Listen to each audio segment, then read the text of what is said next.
这是什么情况？中国选手竟对着倒地的韩国选手疯狂砸击，眼瞅着小泡菜不省人事，还在疯狂鞭尸，直接治好了韩国选手多年的失眠。只因这个韩国拳王太嚣张，在之前的一场比赛中，他将中国选手一拳 KO， 随后直接在擂台上跳舞嘚瑟，疯狂羞辱，对着倒地不起的中国选手张牙舞爪，把韩国人嚣张狂妄的嘴脸体现得淋漓尽致。此番行径简直就是杀人诛心，毫无武德。俗话说胜败乃兵家常事，你可以打赢对手，但不能羞辱对手。没有谁是擂台上的常胜将军，常在河边走，哪有不湿鞋？万一哪天失败了，又该如何自处？可这个家伙却根本不懂什么叫锋芒内敛。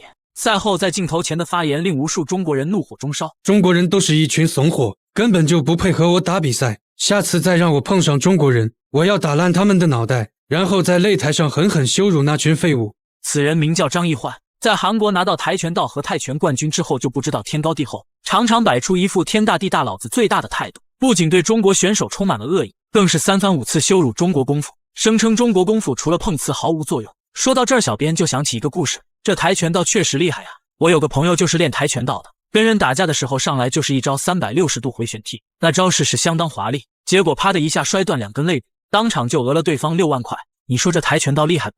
扯远了，让我们回归比赛。眼见韩国棒子多年失眠都开始说胡话了，内蒙勇士阿拉腾黑利当即杀入韩国，表示要好好给小泡菜治治这失眠，让他踏踏实实睡一觉。比赛开始前先欣赏一下韩国美女，长得确实是挺标致，不过全身上下全是科技，很活。你就是给韩国拉一头母牛过去，他都能给你整个长腿林志玲出来，这就是韩国的整容技术。比赛已经开始，黑色短裤内蒙勇士阿拉腾黑利，紫色短裤嚣张棒子张艺焕。从画面中不难看出两人根本就不在一个量级，张艺焕身高臂展都有不小的优势，这是阿拉腾黑利跨量级发起的挑战。想必大家也清楚跨量级挑战的难度，倒不是说阿拉腾黑利自不量力，实在是被嚣张的韩国棒子给惹怒了，这才不管不顾跨级别挑战。当然他也有自己的战术打法，作为一名从小练习蒙古胶的摔跤高手，他的上肢肌肉非常结实，充满了爆发力，看来是想要通过地面较量终结韩国选手。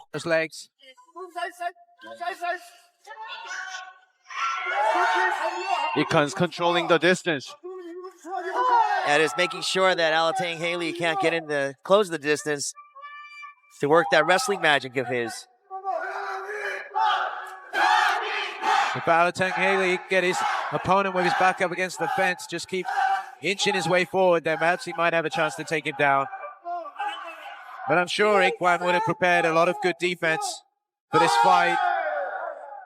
虽然在身高臂展上不占优势，但阿拉腾黑利表现的却非常积极，迫不及待的想要收拾小棒子。反观张艺焕却像是老鼠见到猫一样畏畏缩缩，这倒是很符合韩国选手的特点。赛前嘴硬狂的无法无天，上场之后那是慌的一批。所以说这些小棒子3天不打就开始上房揭瓦，不狠狠收拾一顿是不可能长记性的。Ikwan's got those long limbs. It's making it hard work for Alatang Haley. He's finding it difficult to get inside. And these two had a little word battle about the division that they're fighting in right now. I guess they both want to stay here. Alatang Haley wants to stay in this division. He says he's going to continue fighting in this division. I think very good combination. I think Alatang Haley has all the weapons to close the distance, but he doesn't. 前面我们说过阿拉腾黑利的摔跤技术很强，这可不是说说而已。他曾效力于北京摔跤队和81摔跤队，连续3年拿下北京市摔跤冠军，同时还担任过格斗女王张伟丽的摔跤教练，这个头衔可就相当厉害了。或许他的技术不如张伟丽全面，但在摔跤方面确实造诣非凡，就连张伟丽都要向他请教。只不过面对长臂猿一样的韩国选手，阿拉腾黑利想要打入内围也没那么简单，如果硬着头皮往里顶会吃到迎击，所以还是不能着急。He's not able to work his game plan.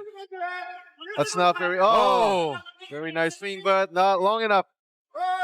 He's got to be careful when he goes inside. Ikwan's striking's very good. Okay, Ikwan, great footwork, left, right. Alatang Haley moving forward. 阿拉腾黑利一记后手拳打晃小泡菜，随后迅速压进追击补刀，霸道的铁拳犹如乱披风锤法一样疯狂砸击，根本不给小泡菜半分喘息的机会，是要一举将其打废。最后这几拳小泡菜明显已经晕了，但阿拉腾黑利依旧在疯狂鞭尸，要不是裁判出手够快，说不定直接把小棒子打死在擂台上，真是太神勇了。台下的中国观众喝彩呐喊，非常的兴奋。That was impressive. Well, I didn't think he could close that distance, but he made it. Yeah, the big overhand. 另一边的张奕焕明显是出气多进气少，这个结果那是相当的舒服啊。让我们再来看一下精彩回放。这一记后手拳，张奕焕明显已经晃了。随后阿拉腾黑利追进补刀，韩国选手全靠本能在防守。如果是一个经验老道的裁判，当时就会出手阻止终结比赛。可惜这个韩国裁判想要给张奕焕一个翻身的机会，万万没想到差点让他搭上小命。最后这个地面砸拳完全就是鞭尸行为，连续5拳彻底将小棒子送入了梦乡。最后恭喜阿拉腾黑利 KO 对手获胜，让我们为内蒙勇士点赞。咱们下期再见。